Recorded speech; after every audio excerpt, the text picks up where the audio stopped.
حضرت حذیفہ بن یمان ایک صحابی تھے، میرے نبی کریم علیہ السلام نا ان سے راز کی باتیں کرتے تھے۔ ہر بندے کا ہاضمہ ٹھیک نہیں ہوتا، سب سے راز کی بات نہیں کرنی چاہیے۔ حضرت حذیفہ بن یمان کہتے ہیں حضور راز کی باتیں بتاتے۔ مدینہ منورہ میں جو منافقین تھے ان کی لسٹ بھی نبی پاک نے حضرت حذیفہ بن یمان کو دی تھی۔ جب کوئی مشکوک آدمی مر جاتا نا تو صحابہ کہتے ہیں ہم دیکھتے اگر حضرت حذیفہ نے جنازہ پڑھا تو ہم بھی جنازہ پڑھ لیتے۔ نبی پاک نے بھی کچھ جنازے نہیں پڑھے، ترمذی میں ہے، فرمایا عثمان سے جو بغض رکھے اس کا جنازہ نہیں پڑھیں گے۔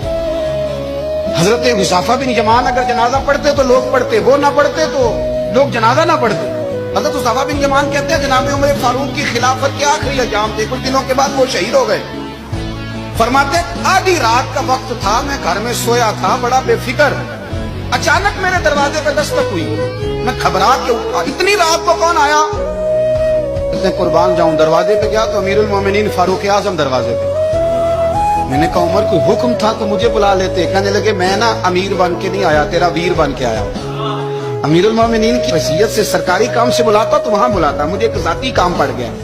کہتے میں نے عمر کو گھر کی اندر بلا کے چارپائی پہ بٹھایا، میں نے کہا حضور میں غریب آدمی، میں کیا آپ کے کام آ سکتا ہوں؟ تو کہتے انہوں نے نا مجھے ساتھ بٹھا لیا، پھر میرا ہاتھ پکڑ لیا، کہنے لگے تو عمر کو جانتا ہے؟ عمر جھوٹ نہیں بولتا، تو جانتا ہے عمر وعدوں کا پکا ہے؟ کہا حضور جانتا ہوں، اس وقت آیا ہوں جب دیکھ بھی کوئی نہیں رہا۔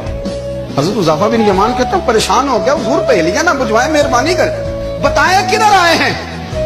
حضرت عمر فاروق فرمانے لگے 62 سال کا ہو گیا ہوں، 63 میں چل رہا ہوں، داڑھی سفید ہو گئی ہے، بل پک گیا، اٹھ فریدہ ستیا، داڑھی آ گئی پور، اگا نیڑے آ گئے، پیچھا رہ گئی دور، اب نا اب قبر اشر کا معاملہ صاف نظر آنے لگا ہے۔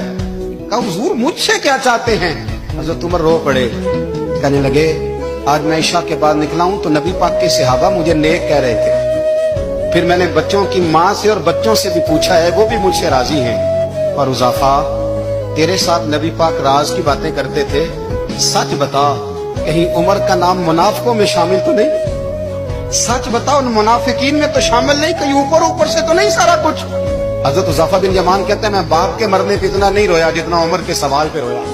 میں قدموں میں بیٹھ گیا، میں نے کہا نہیں عمر یہ تو میں نے نہیں سنا، لیکن یہ میں نے نبی پاک سے ضرور سنا ہے کہ میرے بعد اگر کوئی نبی ہوتا تو عمر ابن خطاب ہوتا۔